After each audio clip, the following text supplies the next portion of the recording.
네, 앞서 뉴스 첫 소식으로 전해드렸는데요. 일본 자민당 신임 총재 이시바 시게루가 당선이 됐습니다. 예, 다음 달이면 이시바 총재를 중심으로 새로운 내각이 들어서게 될 텐데요.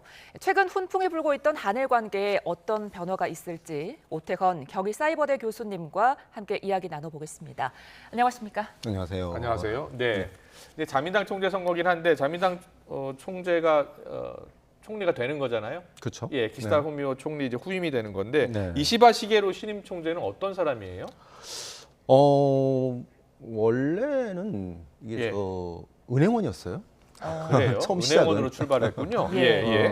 그리고 대학은 일본의 정말 유명 사립대 중에 어떤 분인지 좀 보여주세요. 예. 게이오 대학을 나왔죠. 예. 예.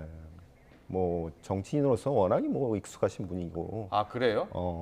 그 정치 경력이 좀 한 36년째 정치 경력이 36년이요? 네네. 예. 그러니까 아버지도 원래 정치인이었고요. 네. 그 도토리현 출신인데. 아, 그래서 이제 아버지 돌아가시고 나서 예. 그 다나카 카쿠에이라고 일본의 예. 유명한 총리가 계신데 이제 예. 그분이 이제 추천을 해서 그렇군요. 중의원으로 처음으로 이제 정치 입문을 했던 분이십니다. 그렇군요. 예. 예. 그리고서 이제 12번이나 국회의원을 했기 때문에 아, 예. 뭐 그래요? 베테랑 중에 베테랑이라고 그래요? 보시면 될 것 예. 같습니다.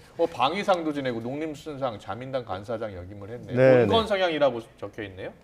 예, 그 국민들한테 워낙에 좀 인기가 있어요. 아, 그래요?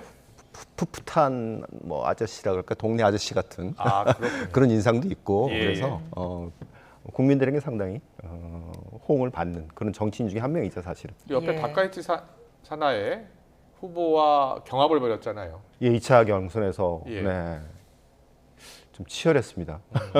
근데 1차 경선에서 예. 워낙에 다카이치 사나이가 좀 압도적으로 예. 압도적이라 그럴까 좀 예상외로 아, 예상외로 아주 1차 투표에서는 1등을 한 거죠, 다카이치 후보가. 그렇죠. 예. 예, 1등했습니다. 예. 물론 좀 근소한 차이지만 예. 어쨌든 1등할 거로 예상을 못했는데 예. 했습니다. 그래서 2차 투표도 또 2차 투표는 1차 투표하고 좀 달리 네. 국회의원에 대해 비중이 좀 더 커요. 그렇군요. 근데 이제 국회의원 표를 좀 많이 가져갔었기 때문에 1차에서 그래서 무난히 2차에도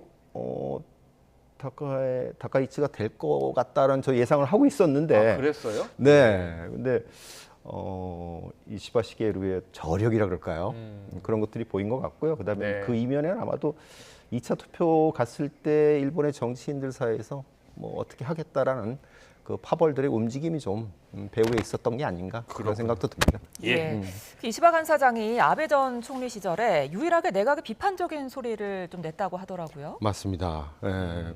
그래서 정말 정적으로 좀 이렇게 아, 그랬어요? 그랬던 경험이 예. 좀 있었죠. 예. 그래서 특히나 좀 이렇게 사이가 안 좋은 그런 것들이 아마 지금까지도 예. 파벌들 사이 어떤 그 알력 싸움 이런 것들이 좀 영향을 받고 있을 겁니다. 예.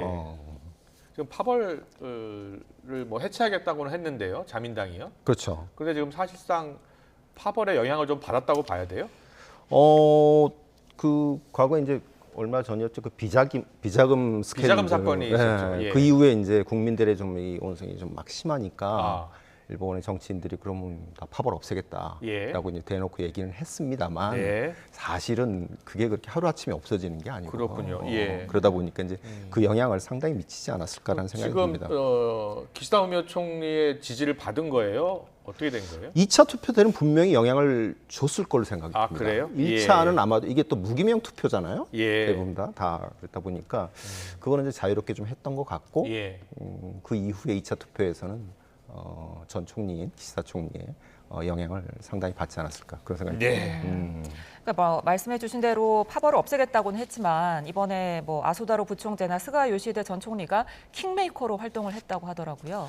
네, 일본의 정치가 그렇습니다. 이게 어떤 원로 정치인들의 그 영향력, 예. 입김 이런 것들은 무시를 못합니다. 네. 그 내부에서 그렇군요. 그런 측면에서 예. 보면은 이 두 분의 영향력은 또 무시를 못하거든요. 그래서 네. 이제 차기 총리는 다음 달 1일 임시국회에서 공식적으로 선출이 된다면서요. 네, 그렇습니다. 예. 1일이죠. 그렇죠. 그러면 차기 일본 총리가 결정이 되면 우리나라와의 관계는 어떻게 예상하세요? 다행히도 아마도 좋은 방향으로 가지 않을까. 예. 다른 후보들보다는 예. 훨씬 더 한일 관계에 우호적인 분이시라고 저는 보고 있거든요. 어떤 점에서요? 예. 일단 뭐 과거에도 위안부 문제라든지 등등에 대해서 예. 적극적으로 반성하고 예. 해야 된다라는 것을 뭐 공식적인 입장을 여러 번 수차례 밝혔던 분이기도 하고요. 아베 신조 전 총리와 좀 대립각을 세운 그런 측면도 영향을 있었죠. 미칠까요? 네, 예. 그래서 반성이나 사과들을 해야 된다라고 공식적으로 얘기를 하고 있는 분이시기도 예. 하고요. 예. 그런 측면에서 보면은 다른 뭐 경쟁을 했던 다른 두 분에 비하면은 예. 한일 관계는 뭐 상당히 우호적인 관계로 갈 가능성이 매우 높아 보인다. 그렇군요. 예. 네. 그렇다면 위안부 문제에 대해서 어떤 좀 전향적으로 입장을 밝힐 수도 있을까요?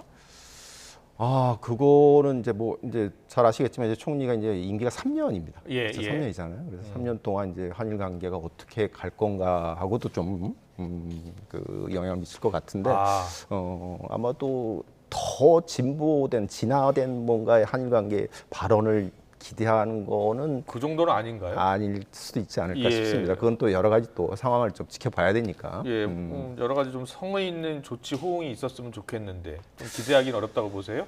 그건 또 이제 또 앞으로 또 이 저 중의원 선거도 앞두고 있거든요. 예, 예. 아마도 이제 이 중의원 선거를 염두에 둔 이 자민당 내부에서의 이게 선거 결과라고도 볼 수 있거든요. 사실 예, 예. 자민당의 어떤 얼굴이 필요했거든요. 네. 그런 얼굴 입장에서 봤을 때는 어떻게 우리나라가 이시바 새 내각에 대응을 해야 되겠습니까?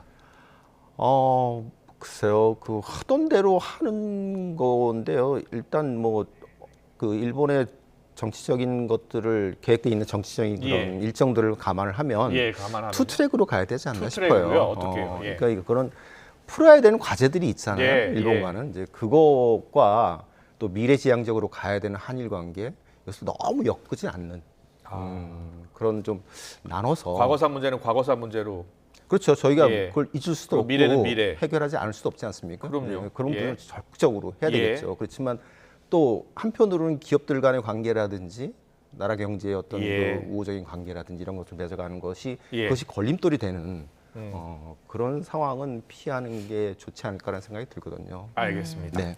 지금 뭐 최근 한일 정부 사이에서 7광구 논의도 이제 시작을 했는데 이 문제도 새로운 내각이 출범되면 좀 어떻게 해결의 실마리가 풀릴 수 있을까요? 아무래도 중국 등을 좀 염두에 둔 포석 같은데요, 한일 예. 간에. 예. 저는 굉장히 좋은 이 시그널이 아닌가 싶어요. 예. 그래서 개인적으로는 좀 잘 됐으면 좋겠습니다. 네. 36 몇 년 만에 지금 다시 이제 두 나라가 위원회를 만들어서 머리를 맞대는 일인데요. 예. 좋은 결과가 나왔으면 좋겠다라는 생각을 하고 있습니다. 그 합의 가능성도 나올 것 같습니까? 그건 잘 모르겠습니다. 아, 그렇습니까? 예, 알겠습니다. 일본 새 총리의 이시바 시게루 총재로 이제 선출이 됐습니다. 관련해서 오태헌 경희사이버대 교수와 함께 이야기 나눠봤습니다. 잘 들었습니다. 고맙습니다. 감사합니다.